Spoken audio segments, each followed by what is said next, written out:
Welcome to today's briefing from Downing Street. I'll start with an update on the progress we're making to beat the virus, before moving to an update on schools. The first slide shows the latest COVID alert level. The COVID-19 alert level across the United Kingdom has moved down from level 4 to level 3, as recommended by the Joint Biosecurity Centre. The chief medical officers for England, Scotland, Wales and Northern Ireland have reviewed the evidence and agree with this recommendation. In all four nations, there's been a continuing steady decrease in cases. But this doesn't mean that the pandemic is over. The virus is still in general circulation and localised outbreaks are likely to occur. The second slide shows cases confirmed with a test. 7,433,114 tests for coronavirus have now been carried out or posted out in the United Kingdom. This includes 169,600 tests carried out or posted out yesterday. 301,815 people have tested positive, an increase of 1,346 cases since yesterday. SAGE has confirmed today that their estimate for the R rate for the United Kingdom is unchanged on last week at 0.7 to 0.9. We want to keep the R number below 1. R is the average number of additional people infected by each infected person. The third slide shows the latest data from hospitals. 494 people were admitted to hospital with coronavirus in England, Wales and Northern Ireland on the 16th of June, down from 534 a week earlier and down from a peak of 3,432 on the 1st of April. 354 coronavirus patients are currently in mechanical ventilation beds in the United Kingdom, down from 392 a week ago, and down from a peak of 3,301 on the 12th of April. The fourth slide shows what is happening in hospitals right across the country. There are now 5,030 people in hospital with coronavirus in the UK, down 10% from 5,608 a week ago and down from a peak of 20,699 on the 12th of April. As the graphs show, while there is some variation, most nations and regions of the United Kingdom are broadly following a similar pattern. The fifth slide shows the daily figures of those who've sadly lost their lives after testing positive for coronavirus. Across all settings, the total number of deaths now stands at 42,461. That's an increase of 173 fatalities since yesterday. When measured on a 7-day rolling average, the daily number of deaths currently stands at 140, down from a peak of 943 on the 14th of April. Turning to schools. In March, when we asked schools to close, we did something different from virtually every other nation. We made the decision to keep schools open, not just for the children of critical workers, but also for those most vulnerable children in our society. This was because we recognised the important role that schools play in keeping those children safe. From the start of this month, schools began to welcome back children from nursery, reception, year 1 and year 6 as part of a phased and cautious return. And from this week, we started to see the return of years 10 and 12. We want as many children back in school as possible, which is why this week we announced more flexibility for primary schools so that they can have the opportunity to bring back more of their pupils if they're able to do so, in line with the protective measures that we've already set out. Today, with the overwhelming majority of primary and secondary schools, as well as colleges and nurseries opening to more children and young people, I wanted to take the opportunity again to say thank you. Thank you to all the teachers, childcare and support staff who've done so much and continue to do so much to welcome back our children in a warm, friendly environment where they have the opportunity to learn. I think all of us who've seen our children return to school know that they're enjoying being back in the classroom and being with their friends and their classmates. School is vital for every one of our children. That is why we will bring all children in all year groups back to school in September.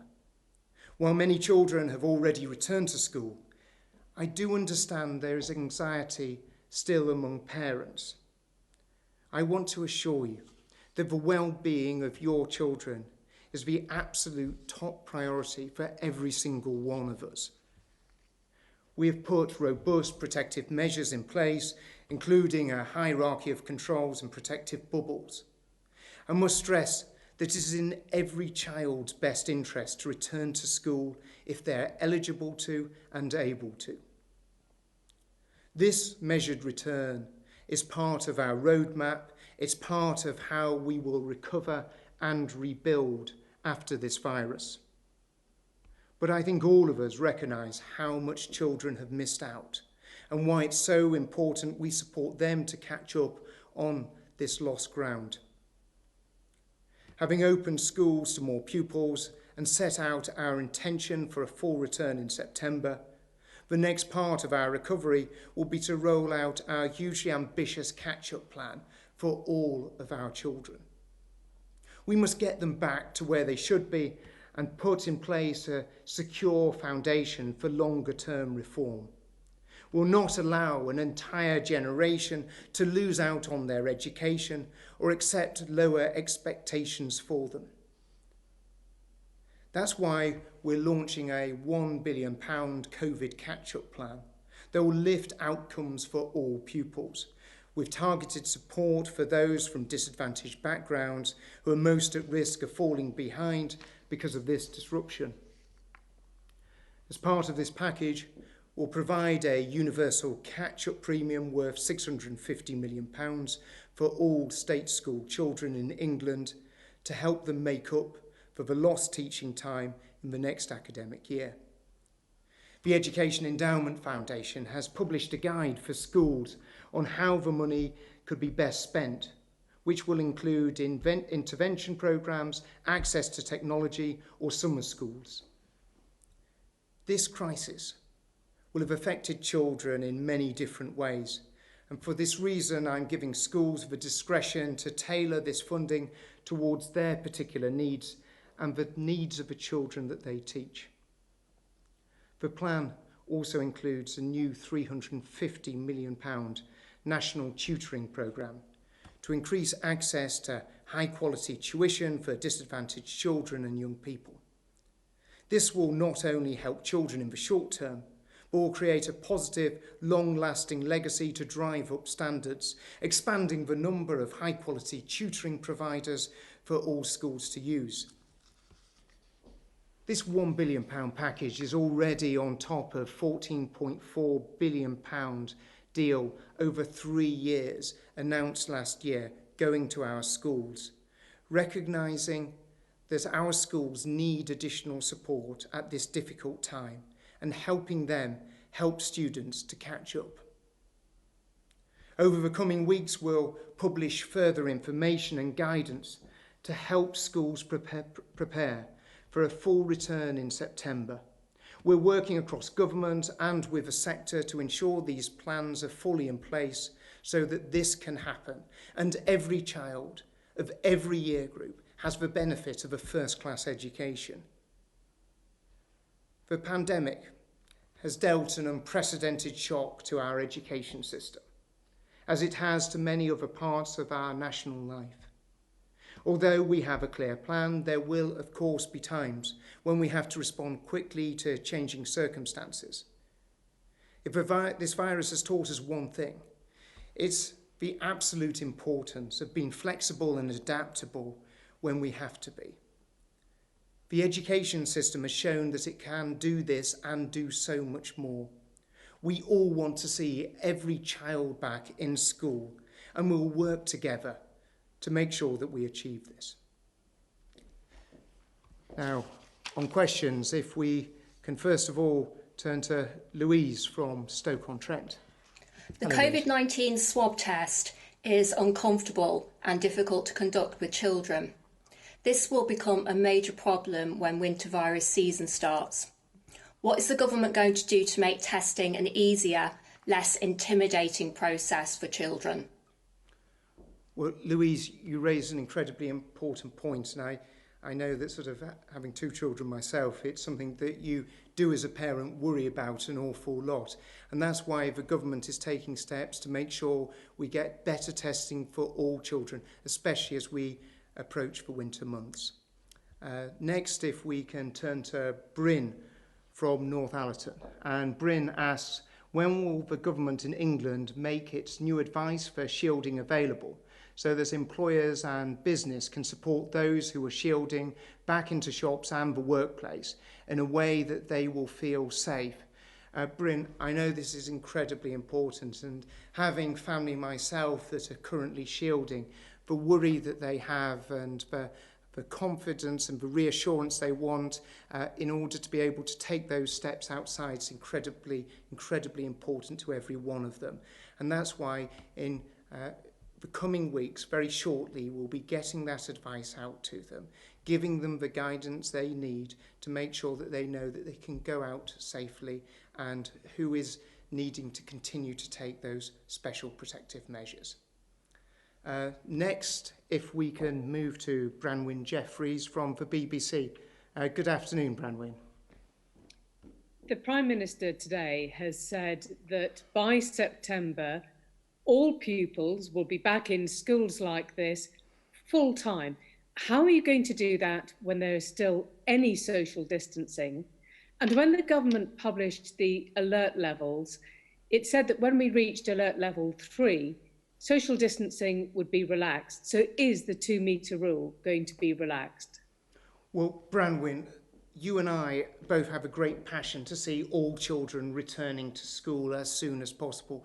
We know how much children benefit from being in school. We know how vital it is to get them back into the classroom, learning, being with their teachers and being with their friends.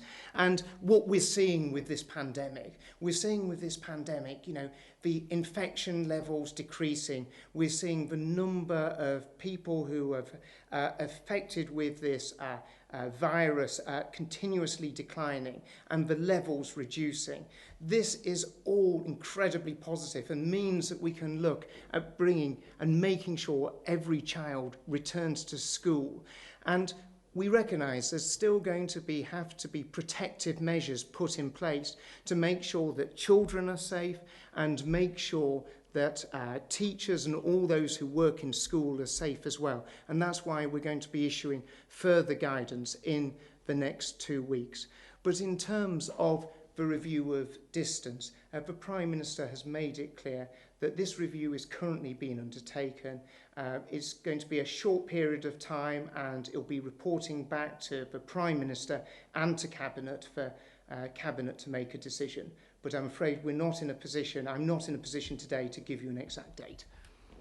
Schools have said that even if you went to 1 metre, it still wouldn't allow them to get all pupils back every day of the week.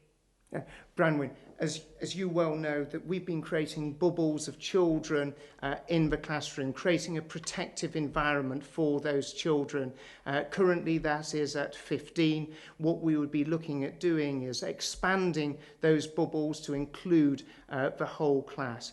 But the relaxation of social distancing is incredibly important, not just for schools, but for the whole economy. We've got to get Britain working again. We've got to get people back into their workplaces. We've already seen a relaxation of so much the opportunity for people to go into non-food retail, the opportunity for people to gather in small groups. This is all positive progress, but we're looking at how we make sure we create the safest environment possible for school children. And we've had schools open all the way through this period, catering for the children of critical workers, catering for those vulnerable children. We've seen a massive expansion in the number of children going into schools, and this has been done carefully and cautiously, and it's been done safely and incredibly successfully as well.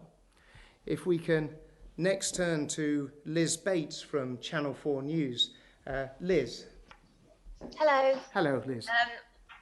So just to follow up on Bramwell's question, actually, again, on the 2 metre social distancing thing, when we speak to teachers, they're really desperate to hear these things as soon as possible. Northern Ireland's already done it. It seems like it's coming down the line. Can't you just say it now? Why are we waiting?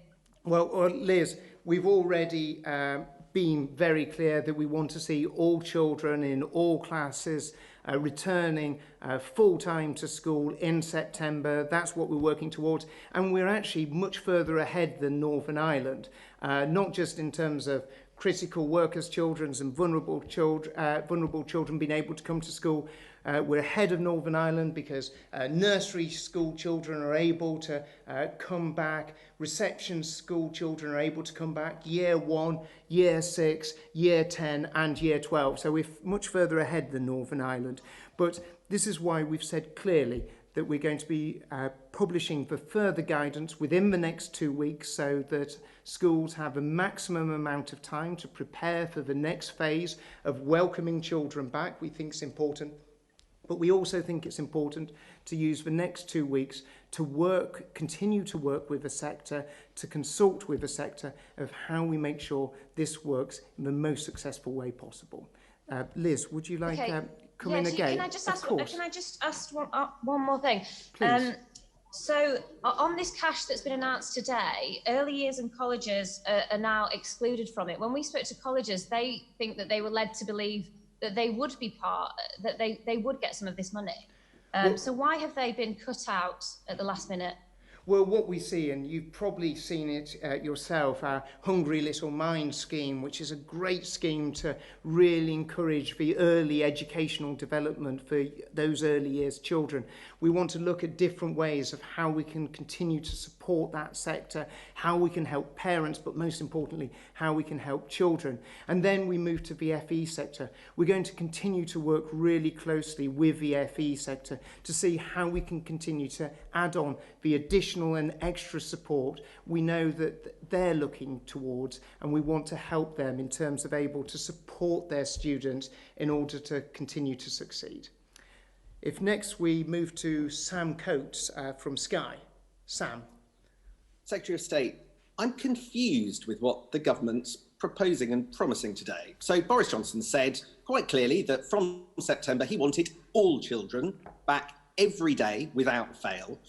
But I'm not entirely clear that that's what you're committing to. Have you signed up to that pledge in full, that all state school children will be able to go in every day, every week, not on rotation? And is this now government policy, yes or no? And how much of a plan do you have to get there? Is one option actually getting rid of social distancing altogether?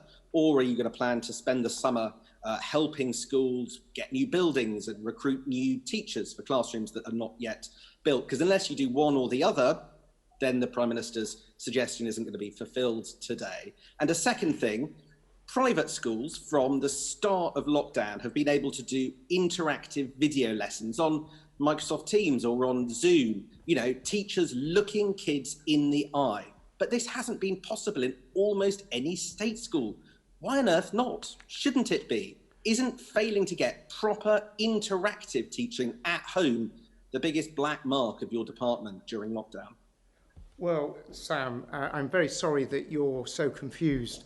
And to be absolutely clear, absolutely signed up to the fact that we want to bring every child back in every year group, in every school. So I hope that is as much clarity.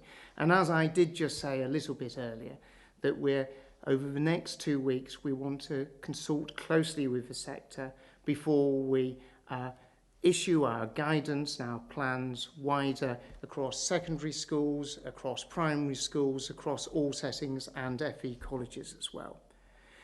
And you highlight an important issue, a really important issue about children and their ability to learn while they're being in lockdown. I want to see every child, get the very most from their teachers, as I know every teacher does. And we've seen some amazing efforts and some amazing work. If I look at the Oak National Academy that we set up in record time, that's delivering lessons for every single year group across every single subject range, not just in GCSE level, in secondary schools, but at primary schools and early years as well. And just over the last few weeks, over 12 million lessons have been downloaded.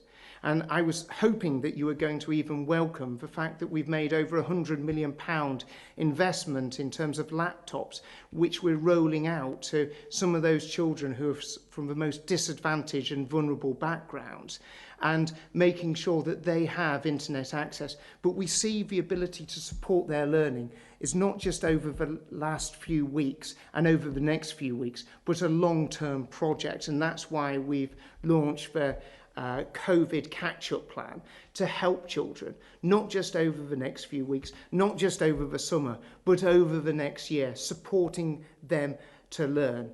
And the other initiative that we took up, and I'm sorry that Sky didn't have the opportunity to report on it, but we made available to every single school in England Microsoft Teams and Google Classroom, just like you highlighted that many private schools have had, so that every school is able to match what the very best private schools are able to do. Because I don't want any child who is in the state sector suffering or falling behind anyone else. And that is why we're spending £1 billion supporting children to catch up, supporting them to learn. Sam, would you... But what proportion of state schools are actually doing interactive video learning on things like Microsoft Teams? My understanding is that it's incredibly low, and isn't that a problem? Well, we've seen every school around the country delivering amazing support for children. Sometimes that has been through Microsoft Teams and through Google. In other ways, it's making sure that resources go to the children at their home. It's through teachers contacting those children. But this is a bigger effort that we're making. It's £1 billion effort that we're investing in schools.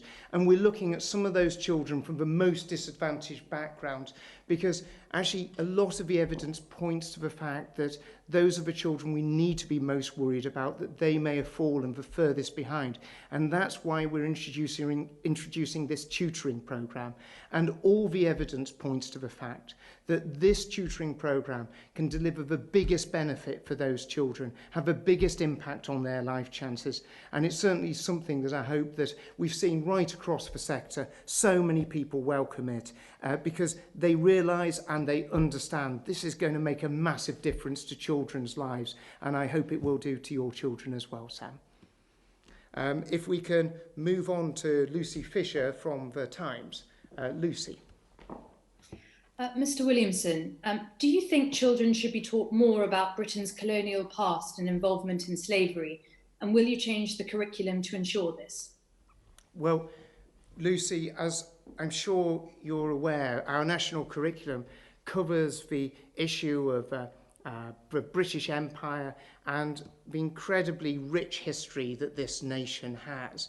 And it's absolutely vitally important, incredibly important, that when children are learning about our nation's history, they learn all aspects of it, both the good and the bad. But we mustn't forget that in this nation, we have an incredibly rich history, and we should be incredibly proud of our history, because time and time and time again, this country has made a difference and changed things for the better right around the world. And we should, as a nation, be proud of that history and teach our children about it. Lucy, would you like to follow up? I would please, just two quick things. Firstly, do you think that there is more that needs to be done in schools to tackle racism? And if so, what? And secondly, on you mentioned the government's new funding for tutoring. Charities have welcomed this and called for it to extend beyond the coronavirus crisis. So I wanted to ask you whether you would potentially support making personal tutoring for the poorest children a permanent initiative to drive up standards. So tolerance and respect have to be, and I believe are, at the cornerstone of absolutely everything that this country does and teaches in all of our schools, in all of our colleges and in all of our universities, and that's how it should be. And that is what I want to see everyone teaching in schools right across the United Kingdom and in England. We've taken the approach of a personal tutoring because we recognise that all the evidence points to the fact that this can make the biggest single difference to children's lives. The evidence seems to point to the fact that if a child has 12 weeks of this personal tutoring for just 2 hours a week, it can deliver up to 5 months' worth of catch-up for those children from the most disadvantaged communities. And what we're looking at is how this works, how this impact really changes the educational outcomes of children. We're very confident it will make a big difference, and this is why that we've focused on these efforts, and we'll be looking at how we support schools, whether through the use of their pupil premium, as to how we can continue to build on evidence-based initiatives that deliver brilliant outcomes for our young people. Next, if we can turn to Martin Brown from The Express. Martin. Hello. Will your plan for schools have a plan in place of what to do if there is a second wave of coronavirus infections in the autumn or in the winter? Martin, while we move to the position of making sure that every school is ready to be welcoming back children of all ages right across the spectrum into the classroom, we always have to make sure that we have proper, thoughtful and careful consideration for every single eventuality, and I think that's the right and proper way of doing it. And can I just ask another question, please?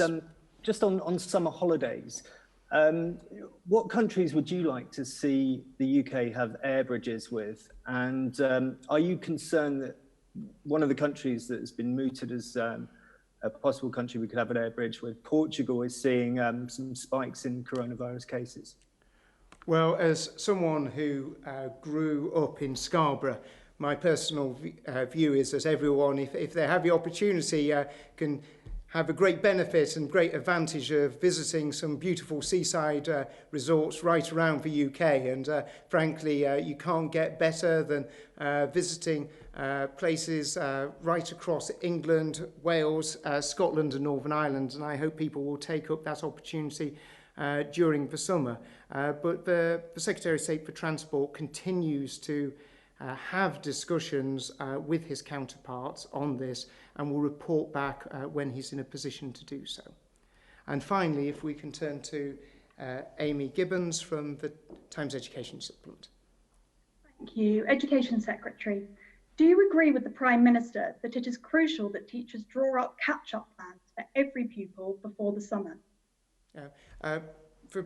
The Prime Minister and myself are in complete agreement. We need to be doing everything that we can do to support children who have suffered as a result of not being in school. And we're asking all schools, even if the pupils are not attending school, to be getting in touch with those children, trying to encourage and invite them into school so they can have some face-to-face time, understand their learning needs, and actually give them the support to be able to catch up and be in the best possible position to be able to benefit from world-class education that they'll be receiving within the classroom in September.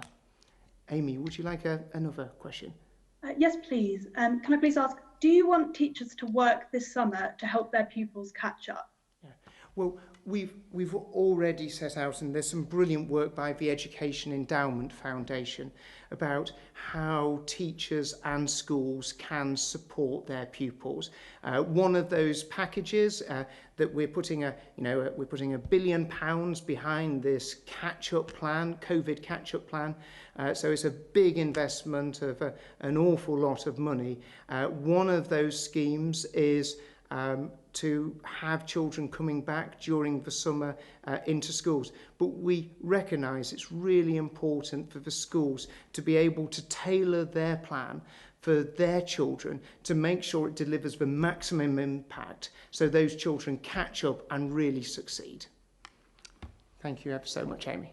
Well, I'd just like to thank you all for joining me in today's daily briefing. Thank you.